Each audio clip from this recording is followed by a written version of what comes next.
Ok, chicos, entonces ya para terminar lo que es el QFD y la casita de la calidad, bueno, quiero comentarles que la casa de la calidad nos ofrece, o básicamente ofrece más bien dicho, a la función de mercadotecnia una importante herramienta, ¿sí? Para entender las necesidades del cliente y proporcionar a los directivos una guía estratégica. Entonces, por esto, esta herramienta del QFD tiene una gran importancia, ¿sí? Porque ya la gente, por ejemplo, los directivos, como lo dice aquí, ya no nada más se basan por las actividades que generan dinero o que generan valor o que generan un gran costo, ¿no? Y que tienen que estar monitoreando, sino que se están yendo a un aspecto muy importante que en veces es un poco descuidado, como son esa buena relación con los clientes, esa atención y detectar que se les están brindando respuestas a sus necesidades, ¿sí? Y que los vamos a tener por largo tiempo, que es lo que es algo que debe de ¿cómo se dice? Pues vincularnos con ellos a largo plazo o de por vida, si se puede. En cuanto a mercadotecnia, pues bueno, ellos el principio de su razón de ser es las necesidades, de ahí parten de las necesidades y deseos. Entonces la QFD va muy en armonía con ellos. Entonces ya tenemos nosotros un vínculo entre nosotros como ingenieros industriales o gente encargada de manufactura con esa parte de mercadotecnia. Sí, ya tenemos algo en común que nos ayuda a entendernos mejor.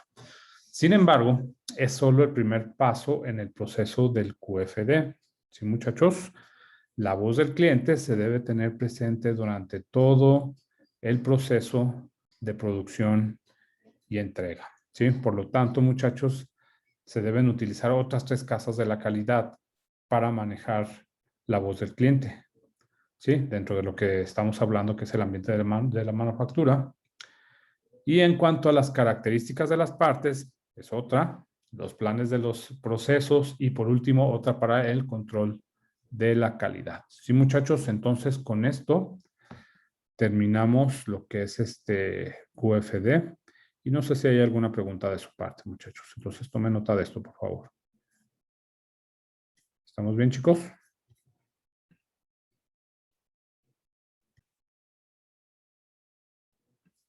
Bueno, muchachos, entonces tenemos aquí en esta unidad que nosotros tenemos que pues estudiar investigación de mercados. Si recuerdan, el QFD de hecho nos pedía formas de cómo obtener información para detectar esas necesidades de los clientes o esos requerimientos que ellos tienen para poder estar contentos con nuestro servicio o producto que les estamos ofreciendo. ¿Se acuerdan? Que mismo que vimos en el caso del gimnasio que estábamos checando, pues bueno, tenía pues por ahí la idea de que hagamos encuestas, entrevistas, de que nosotros pudiéramos detectar cómo podemos nosotros eh, pues detectar esas necesidades. Pues bueno, una de esas herramientas es la investigación de mercados, entonces por eso la incluyeron en esta unidad 3. ¿Sí estamos, chicos? Bueno, entonces el día de hoy vamos a ver el paso 1, ¿sí?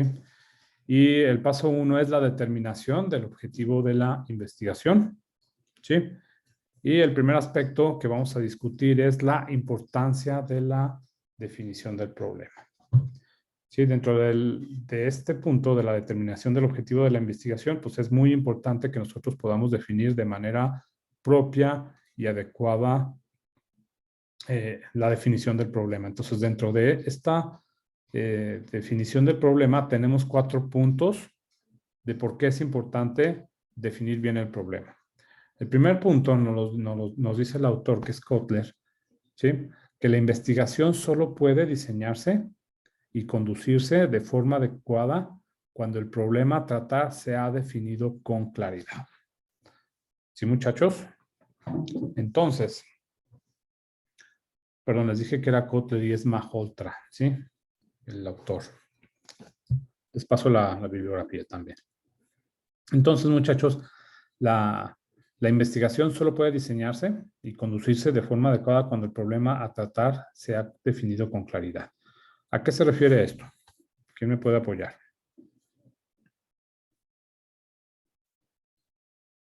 A ver, Gabriela Castro, ¿qué se te ocurre aquí?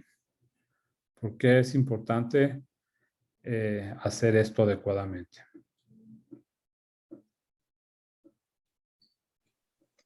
Pues porque al tener ya una buena investigación del producto, pues se puede diseñar de una forma bien adecuada, bien específica.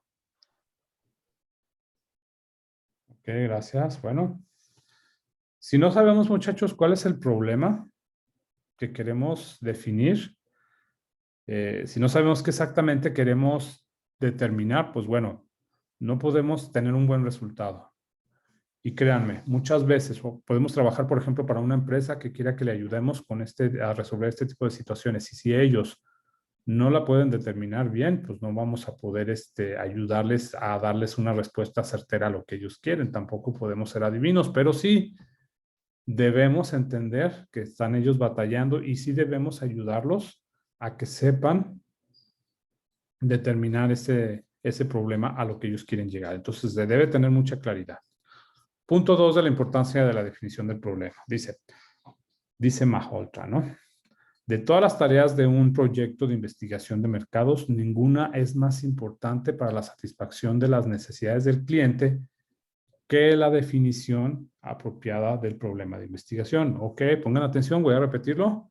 De todas las tareas de un proyecto de investigación de mercados, ninguna es más importante para la satisfacción de las necesidades del cliente que la definición apropiada del problema de investigación. Entonces, nosotros tenemos que saber exactamente lo que estamos investigando, a qué nos queremos enfrentar.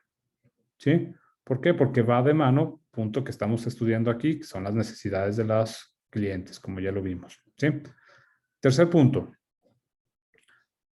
La definición inadecuada del problema es una causa importante del fracaso en los proyectos de investigación de mercado. Vuelvo a repetir, la definición inadecuada del problema es una causa importante del fracaso en los proyectos de investigación de mercado. Entonces, nosotros debemos estar muy empapados de qué es lo que se quiere investigar, qué es lo que se quiere detectar antes de poder empezar. Este es el primer paso, esto es lo más importante y debemos de tener plena conciencia de ello. Por último, Maholtra nos dice que una mala definición del problema puede guiar a una mala forma de enfoque del proyecto. O sea, también puede, el no saber cuál es el problema, también nos guía a tener un enfoque inadecuado. ¿Sí, chicos?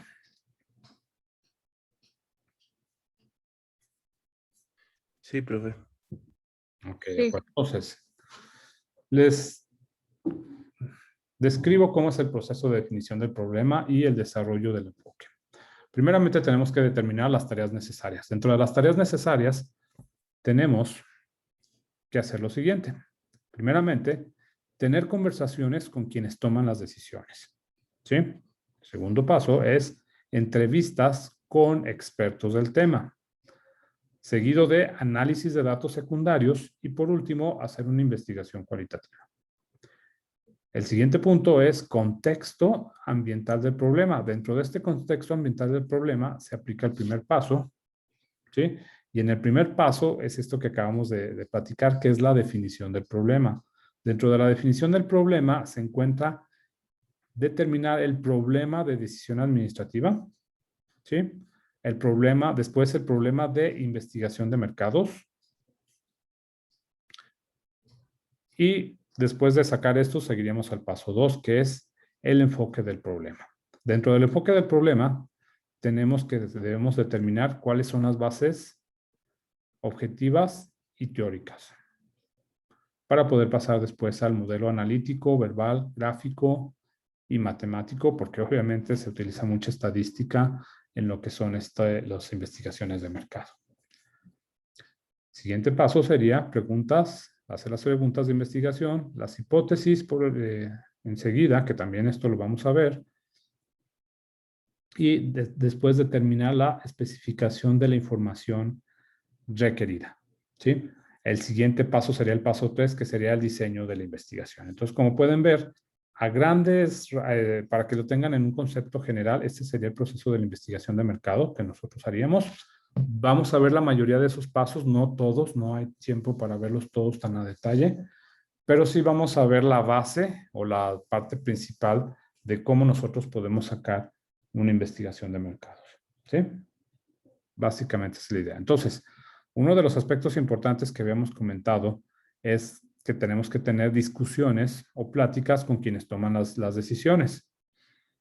Es muy importante, chicos, que nosotros nos dirijamos con las personas que toman las decisiones, porque si no, no vamos a tener la información que requerimos. Y en caso dado que la persona que toma las decisiones no pueda atendernos porque vive en otro lugar, pues bueno, sí tendremos que ver la manera de que comunicarnos con ellos o que sí nos dé el acceso con una persona que sí tome decisiones. ¿Sí? Porque si no, no tendría ningún sentido. ¿Estamos? Entonces, para que la interacción sea fructífera, muchachos, la interacción debe caracterizarse por los siguientes elementos. Y tenemos 7 aspectos a considerar. El primero es, debe de haber una buena comunicación. ¿Sí? Eso es muy lógico. Si no, pues no podemos obtener suficiente información. Recuerden que pues, este es un proceso de obtener información, básicamente.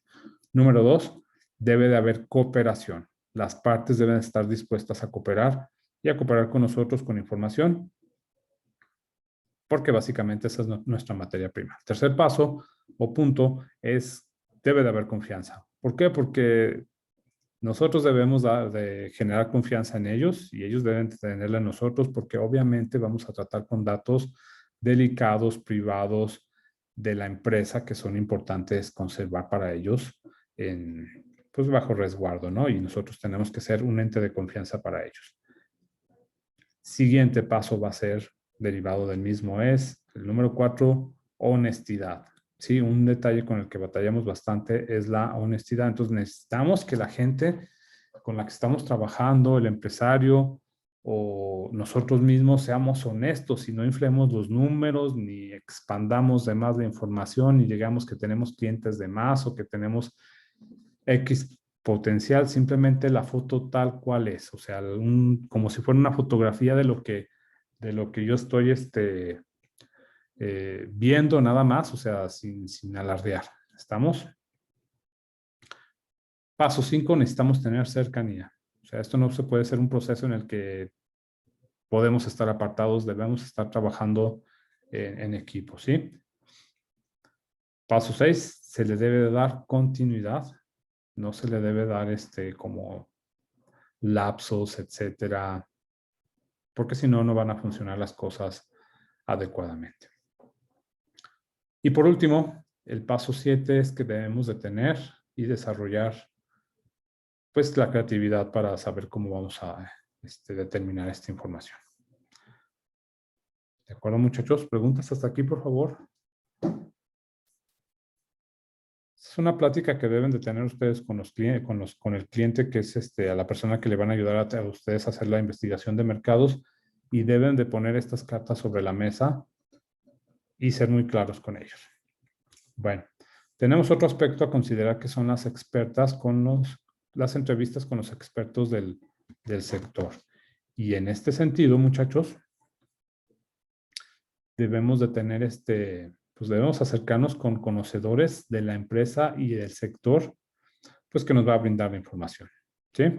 Pero empezamos primeramente con preparar la lista de temas que deberían de tratarse, ¿sí? Y luego hacer entrevistas personales, no estructuradas, no necesariamente, para luego ahora sí pasar con estos conocedores de la empresa y del sector que nos brinda la información.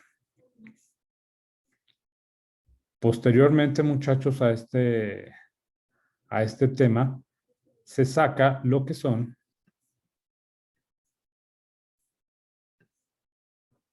los análisis de datos secundarios, entre los que podemos encontrar pues datos secundarios, como ya lo dice el subtema, y también datos primarios, ¿sí?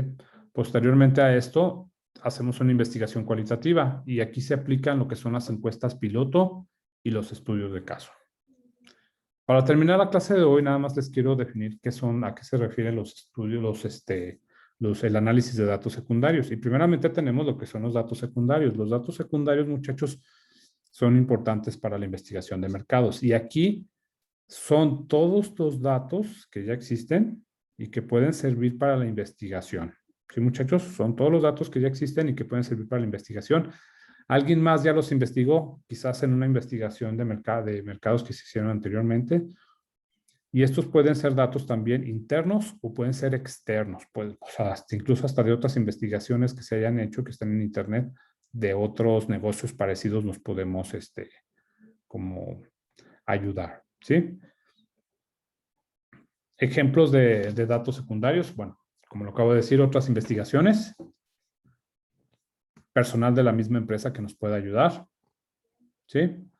Libros en los que nos podamos basar, en los que haya, por ejemplo, casos o material que nos sirva, o incluso hasta revistas, porque sí hay revistas de muchos temas muy parecidos, ¿sí?